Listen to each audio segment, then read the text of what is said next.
Kapitulli 5. Rreziqet të vijës së frontit.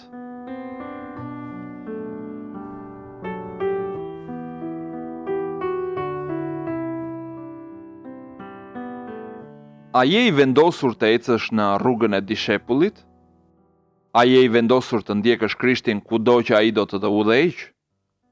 Atëherë bëu gati për pengesa, dështime dhe gur që bien nga sipër. Pasi një gjë është plotësisht e sigurt, se përpara teje shtrihet një rrugë e vështirë. Një nga mënyrat se si Zoti e ndihmon dishepullin e tij është pasqyrimi fluturimthi në shkrimin e shenjtë i rreziqeve që hasen në rrugën drejt një jete të krishterë nga dhënjuese. Por nuk dua, o vëllezër, që ju të mos e dini se gjithë etrit tan ishin në ren, dhe të gjithë shkuan në përdet, dhe të gjithë u pagëzuan mbi Mojsiu në re dhe në det, dhe të gjithë ëngrën të njëjtin ushqim frymëror, dhe të gjithë pinë të njëjtën pije frymërore, sepse pinin prej shkëmbit frymëror që i ndiqte, edhe ky shkëmb ishte Krishti. Por Perëndia nuk pëlqeu shumicën prej tyre, sepse ranë të vdekur në shkretë të tir. Dhe këto u bën si shembuj për ne, që të mos dëshirojmë gjëra të liga, ashtu si dëshiruan ata, dhe që të mos bëhemi idhujtar si disa nga ata sikurse është shkruar. Populli u ul që të hajë dhe të pi, dhe u ngrit për të luajtur. Dhe të mos kurvërojmë, ashtu si kurvëruan disa nga ata dhe ranë të vdekur në një ditë, 23.000. Dhe të mos e tundojmë Krishtin, si e tunduan disa nga ata dhe u vran nga gjarpërinjt. As të mos murmurisim si kundër edhe disa nga ata murmuritën, dhe u vran nga shkatarruesi. Dhe të gjitha këto gjëra u ndodhën atyre si shembuj, dhe janë shkruar për paralajmërimin ton, mbi të cilët arriti fundi i botës. Prandaj, ai që mendon se qëndron, le të shohë se mos bie. Asnjë tundim nuk ju ka gjetur juve përveç se tundimit njerëzor. Por Perëndia është besnik dhe nuk do të lejojë që të tundoheni përtej fuqive tuaja, por me tundimin do t'ju jap rrugdalje, që ju të mund ta përballoni. Letra e parë drejtuar Korintasve, kapitulli 10, vargjet 1 deri në 13. Këtu duhet vënë re në mënyrë të veçantë fakti se Pali thotë se këto përvoja janë dhënë për paralajmërimin ton. Ai po na paralajmëron pa rreziqet e shumta që u dalin përpara të krishterëve. Megjithse këta izraelit përjetuan ashtu si Mojsiu zbulesën e fuqisë së Perëndisë në renjë që i drejtonte, dhe kur u hap deti, dhe ndonse morën të njëjtin ushqim shpirtëror, ata nuk e kaluan dot provën e vështirë që kaloi Mojsiu. Në të njëjtën mënyrë, edhe i krishteri lë Egjiptin, botën, dhe ka përcen detin e kuq që, për mendimin tim, i referohet shpëtimit. Ai fillon të këndoj për çlirimin e tij, ashtu sikurse bën izraelitët kur pan se si deti i kuq i mbuloi armiq që u vinin pas. Por ai nuk e kupton se ka ende armiq të fuqishëm përpara. Simeon Stilitisi jetoi në majtë të një shtize flamuri për 30 vjet e megjithatë nuk u shpëtoi dot problemeve. Mund ta izolosh veten ku të pëlqejë, megjithatë do të kesh konflikte. Pse? Sepse armiku vërtitet brenda teje. Populli i Izraelit ju largua gjigantëve të Kanaanit, por pësoi humbje njëra pas tjetrës në shkretë të tir. Nga brezi atyre që dolën prej Egjiptit, vetëm Josueu dhe Kalebi mbietuan sepse i besuan Perëndisë. Këta dy burra janë shembuj të përkushtimit ndaj Zotit. Ata mund të kenë qenë mjaft të ndryshëm nga njëri tjetri, por zemrat e tyre ishin në raport të drejtë me Perëndinë. Kalebi për shembull tha: "Le të shkojmë e ta pushtojmë menjëherë, sepse ne jemi të aftë të imposhtim ata." Disa kritik e kanë akuzuar atë për besim të tepruar në vetvete, por Perëndia e dinte mirë se çdo të thoshte ai. Josueu i përqendroi fjalët e tij tek Zoti. Nëse kemi gjetur hir në Zotin, ai do të na jap këtë tokë. Ajo që më bën shumë përshtypje është fakti se që të dy ata ecën me Zotin, të dy hynë në tokën e premtuar dhe të dy u bekuan.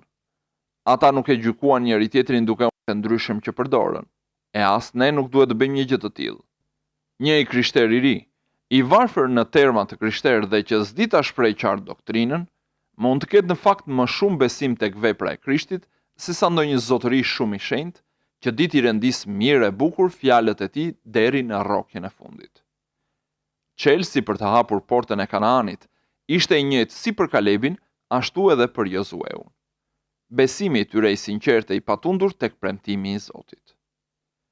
Unë besoj se toka e Kanaanit simbolizon jetën fitimtare të krishterit. Shpëtimi i Perëndis bëri që ne të kalojmë Jordanin, por më shumë të krishterët dekurajohen kur arrin në kufijtë e tokës së premtuar. Ne vazhdojmë të mos kemi besim se po të kapërcejmë malin, do të dalim në trashëgimin ton dhe përpasoj vazhdojmë të qëndrojmë të fshehur në përshkëmbin të shkretë të tirës. Ne duhet të shkojmë përpara. Ndonë se e dim se pasi kaluam Jordanin, nuk mund të hymë në një vend pikniku apo kamp pushimi. Betejë, vështirësi, sprova, dështime na presin në tokën e premtuar, por gjithashtu atje është fitoria, gëzimi dhe fuqia. Pasi të keni hyrë me të vërtet në këtë tokë, ju do të njiheni më shumë me plotësinë dhe fuqinë e Perëndis, me përgjigjet e tij rrënqethëse ndaj lutjeve dhe do të keni intimitet me të, atë intimitet që vjen nga të qenit dishepull i vërtet i tij. E megjithatë do të habiteni nga ashpërsia e betejës. Ndonjëherë do të gjendeni në ndonjë situatë të tillë ku vetëm nevojat elementare do të na plotësohen. Atëherë do të kuptojmë se jemi në një luftë përfundimtare me mëkatin, vetveten dhe Satanin. Vetëdia e të qenit në një luftë shpirtërore të vazhdueshme mund të kthehet në një burim të madh forcash dhe ngushëllimi. Kur krijohet ndonjë situatë e vështirë, apo kur na ngulet ndonjë shiqetë e ndezur e Satanit, e gjithë kjo është pjesë e planit të mrekullueshëm që Perëndia ka për ne. Unë dhe gruaja ime mund të dëshmojmë se kuptimi i këtij fakti po bën mrekulli në jetën tonë martesore. Miqt shpesh na këshillojnë: duhet bëni këtë, të gjithë prindrit sillen kështu. Por ne mund të ulemi në gjunjë dhe themi: kanë të drejtë Zot. Kjo duhet bërë në kohë paqeje, por ne jetojmë në luftë. Do të na bënte mirë të reflektonim mbi dy luftrat botërore të këtij shekulli. Mendoni se sa shumë kërkohen nga të rinjt. Mendoni për ankthin që kaluan gratë dhe fëmijët. Ndërsa ne kemi privilegjin të luftojmë përkrah Zotit të lavdis, kapitenit të shpëtimit ton. Cila sakrificë është shumë më e madhe për të? E krahasuar me atë çfarë bëri Krishti në kryq, shërbesa jon për Perëndin s'është asgjë. Dikush ka thënë: djalli nuk i harxhon kot shigjetat e tij të zjarta në ata që vetëm emrin kanë të krishterë. Historia na tregon se ushtrit kundërshtare synojnë eliminimin e udhëheqësve të njëra tjetrës. Satani përdor të njëjtën praktikë. Ai nuk harxhon kohë me ata që nuk jetojnë për Perëndin. Ai synon drejt dishepullit aktiv. Kur djalli shet dikë që ndjek Krishtin me vendosmëri, ai organizon një mbledhje strategjike me demonët e ferrit dhe së bashku ata planifikojnë një sulm total. Nëse fillojmë t'i kuptojmë lëvizjet e armikut dhe armatosemi kundër tij, atëherë nuk do të kapemi në befasi. Bibla na tregon se kundër djallit duhet të përdorim dy taktika: t'i rezistojmë dhe t'i largohemi. Unë kam qenë gjithmonë më i mirë në ikje se sa në rezistencë, por dëshiroj të mësoj më tepër si të rezistoj me anë të fuqisë së Perëndis. Fjala e Perëndis na udhëzon t'i largohemi tundimeve të Satanit. Ajo na thot t'i rezistojmë atij jo me fuqinë tonë, por me fuqinë e kryqit të Krishtit. Gjaku pastruesi Jezus Krishtit e fshin fajin e mëkatit tonë, dhe kryqi na shkëput nga kontrolli i Satanit.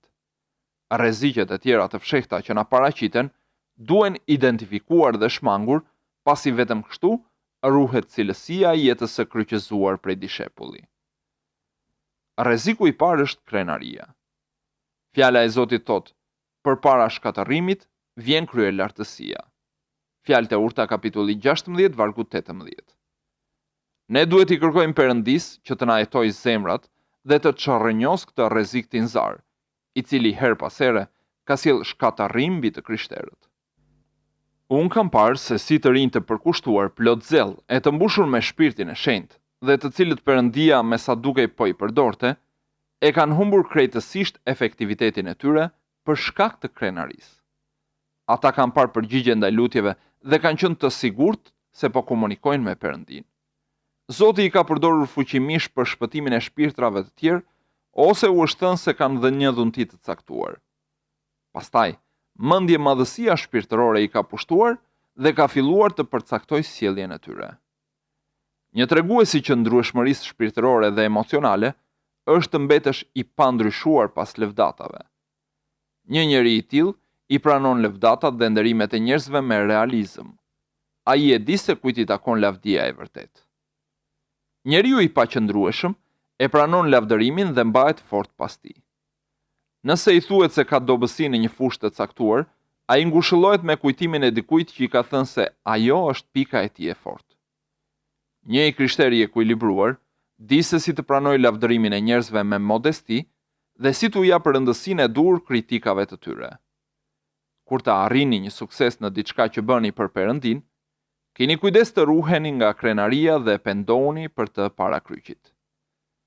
Ne provojmë një lloj të veçantë krenarie kur lartësojmë veten tonë duke ulur të tjerët. Duhet kemi kujdes kur i kritikojmë të krishterët se nuk kanë arritur diçka që ne besojmë se e kemi fituar tashmë. Veçse, nuk e kemi fituar atë gjë nëse e zotrojmë me të vërtetë dhe e kemi marrë nga Perëndia. Ndonjëherë i bëjmë pyetje vetes mbi këto çështje dhe kjo më ndihmon të jem më i kthjellët se si do të jem unë 40 vjet më vonë. A do të predikoj po me kaq zell? Po me kaq këmbëngulje? Po me kaq shpirt satani? Nuk kam si ta di. Ndaj, duhet bëj kujdes për atë çfarë u them të tjerëve. Dikush më ka vënë në dukje se të metat që shohin dhe kritikojnë tek të tjerët mund të jenë shenjat e plagëve të marra në betejë në shërbimin besnik ndaj Krishtit. Ndoshta ai krishter ka parë beteja më të shumta e më të ashpra se sa që kemi parë ne, por jo pa vraga e plagë të marra në to. Brezi i vjetër i Perëndis mund të na duket i dal mode dhe pa shumë zell. Të krishterët e rinj duhet të tregojnë mëshirë për brezin e vjetër, dhe unë do të kërkoja atyre që edhe ata të tregonin mëshirë në marrëdhëniet e tyre me ne që jemi më të rinj. Perëndia dëshiron që si brezi i vjetër ashtu dhe i riu ta kuptojnë se asnjëri as tjetri nuk do të ishin diçka pa Krishtin dhe pa hirin e tij. Një rrezik i ngjashëm me krenarin është shpirti kritik. Duket gjë e lehtë të shohësh qartë tek të tjerët çdo gjë që nuk shkon. Por psikologët na tregojnë se të metat që me lehtësinë më të madhe i kritikojmë tek të tjerët janë disa herë të metat që i kemi edhe vetë. Kjo dukuri quhet projektim. Dhe disa të krishterë karakterizohen nga ajo pa e ditur as vetë. Kur e vura veten në provë në këtë drejtim, zbulova diçka që më bëri përshtypje të thellë. Unë i shikoj çdo ditë të metat e të tjerëve, por a mos ishte kjo në të vërtetë një pasqyrim i ndonjë dobësie në vetë personalitetin dhe zakonet e mia? I shikoja me lehtësinë më të madhe dobësitë e të tjerëve. Njëri ishte sipërfaqësor, tjetri thoshte gjëra që nuk i kishte me të vërtetë. Një i tretë nuk dinte ta racionalizonte mirë kohën. Pyesja veten nëse këto dobësi reflektonin forcën time në këto fusha. Por ky arsyetim nuk ishte as i drejtë e as i mirë. Pali i udhëzonte të krishterët tek Filipianëve kapitulli 4 vargu 8 që të mendonin pozitivisht. Së fundi vëllezër, të gjitha gjërat janë të vërteta, të gjitha gjërat janë të ndershme, të gjitha gjërat që janë të drejta, të gjitha gjërat që janë të pastra, të gjitha gjërat që janë të dashura, të gjitha gjërat që janë me famë të mirë. Nëse ka ndonjë virtyt dhe nëse ka ndonjë lëvdim, këto mendoni. Unë besoj se kjo është pjesë përbërëse e atij revolucioni që Krishti erdhi të sillte në jetën e njerëzve. Është një revolucion që zvendçon ankimet me të menduarit pozitive të shëndetshëm. Një revolucion që i toleron gabimet dhe marrëzitë e njerëzve për të sjellë në skenë dashurinë dhe dritën e Zotit. Një herë po varpoja për të kapur një tren në Stockholm dhe më mbuloi një valë e nxehtë kritike kundër atij bashkëbesimtari që kishte ngatërruar orarin dhe më kishte çuar në stacion 10 minuta pas nisjes së trenit. Pse njerëzit që kanë jetuar gjithë jetën e tyre në Stockholm nuk mund të lexojnë oraret e tyre siç duhet? Mendova me vete. Doja të mbarrija në Gothenburg mëngjesin tjetër për të parë një anije që mund të na shërbente në qëllimin ton për ungjillizimin e botës. U largova nga stacioni duke u grindur me vete deri në çastin kur Zoti më solli ndërmend vargun e Romakëve kapitulli 8 vargu 28. Disa mund thonë se ky varg është një pateric për sakatët, por unë po ndihesha si sakat tek sa këto ndjenja në zemrën time. unë mbështeta tek premtimi. Dhe ne e dim se të gjitha gjërat bashkëveprojnë për të mirë për ata që e duan Perëndin, për ata që janë të thirrur sipas qëllimit të tij. Dhe me besim lavdërova Perëndin që nuk e kapa dot trenin. Atë natë treni që unë humba u përplas. Nuk ofroj asnjë shpagim për atë përplasje, por që nga ajo kohë mësova të jem më i kujdesshëm përpara se të arrij në përfundimin se ngjarjet zhgënjyese janë gjithmonë gabime. Ne bëjmë gabime, por jo Perëndia ynë. Me largpamësinë dhe durimin e tij të pafund, ai është në gjendje të rrëzojë largpamësinë tonë. Bibla thot se Perëndia i ka besuar thesaret e Shpirtit të Shenjtë enëve prej balte të trupave tanë. Në punën tonë për Zotin, ne shpesh i sjellim pengesa qëllimit të tij. Ka raste kur më vjen të qaj për mrekullinë e së vërtetës së tij, të cilën unë me personalitetin tim të rrënuar, me enën time të thyer e kam dëmtuar. Por fuqia sovrane e Zotit mbi zotëron dhe bën që dëshmia më e papërpunuar, më e dobta, më e ulta, më pa vend, të ketë vlerë të përjetshme. Po të kishim një vizion më të gjerë të Perëndisë tonë sovran, negativiteti dhe kriticizmi ynë do të zvogloheshin ose do të zhdukeshin fare. Kur e kuptojmë se udhëheqësit tanë njerëzor janë qenie njerëzore po ashtu si ne, atëherë mund të përqendrohemi plotësisht tek Perëndia dhe të çlirohemi nga shpirti i kritikës. Një rrezik tjetër që i kanose të krishterit fitimtar është familjarizimi me gjërat shpirtërore. Tek shohim fuqinë e Zotit në veprim, përgjigjet e tij ndaj lutjeve dhe realizimin e së pamundurës, mund të bëhemi të pandjeshëm ndaj mrekullive të Perëndisë. Një grup që punonte në operacion mobilizim, u mblodh për një lutje në Zaventem të Belgjikës dhe disa që ndruan duke u lutur deri në orën 3 të mëngjesit. Nevojat financiare të punës ishin shumë të mprehta dhe Perëndia na nxiti të përdornim fuqimisht besimin ton.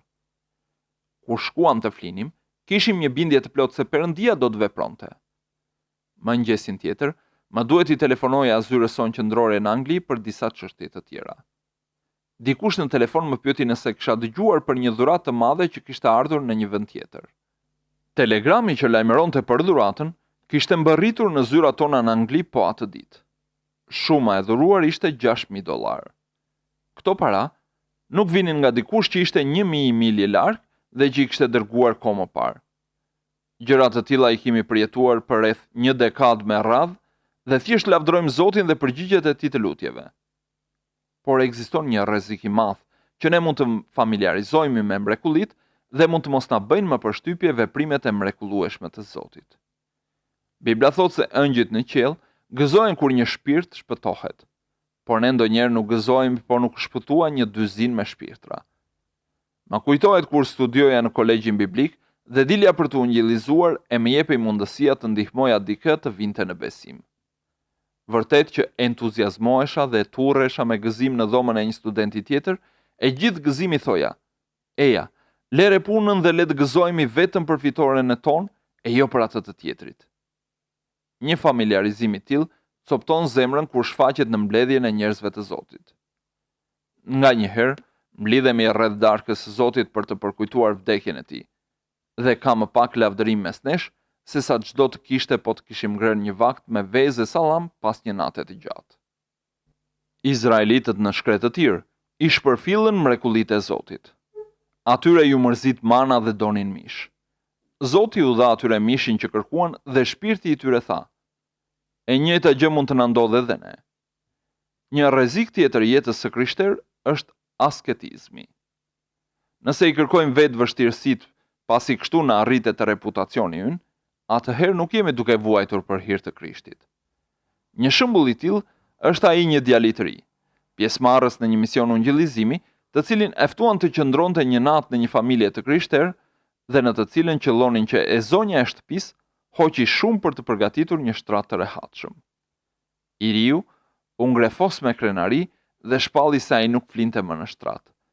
Ai e kishte harruar ose nuk e kishte mësuar kurrë se pali dinte të jetonte si në mjerim, ashtu edhe në bollëk. Ky ekuilibër është i vështirë, por arrihet atëherë kur ne e bëjmë dashurinë rrugën tonë dhe Krishtin qëllimin tonë. Asketizmi nuk është problem edhe aq i madh sa ç'është e kundërta e tij, si dembelizmi dhe dëshira për kollajllëk.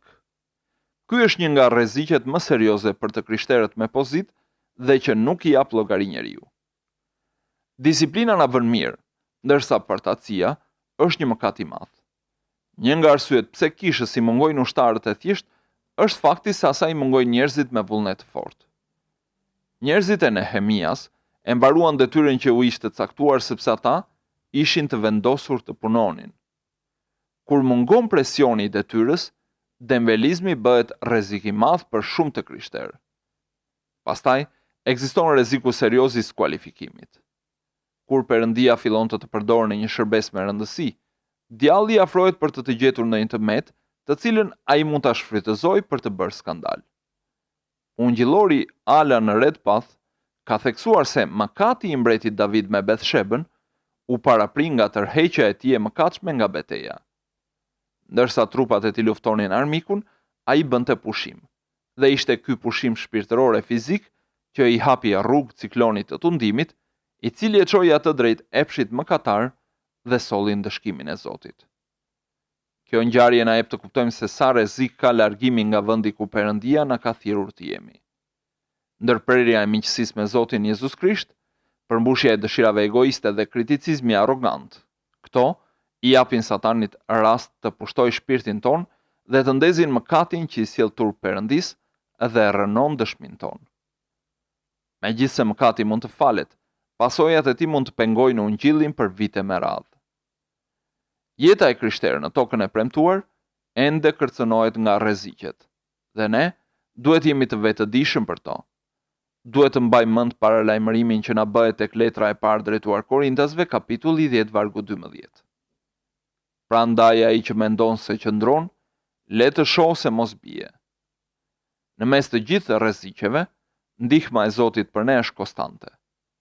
Asnjë tundim nuk ju ka gjetur ju, përveç se tundimit njerëzor, por Perëndia është besnik dhe nuk do të lejojë që të tundoheni përtej fuqive tuaja, por me tundimin do t'ju jap edhe rrugdalë të mund ta përballoni.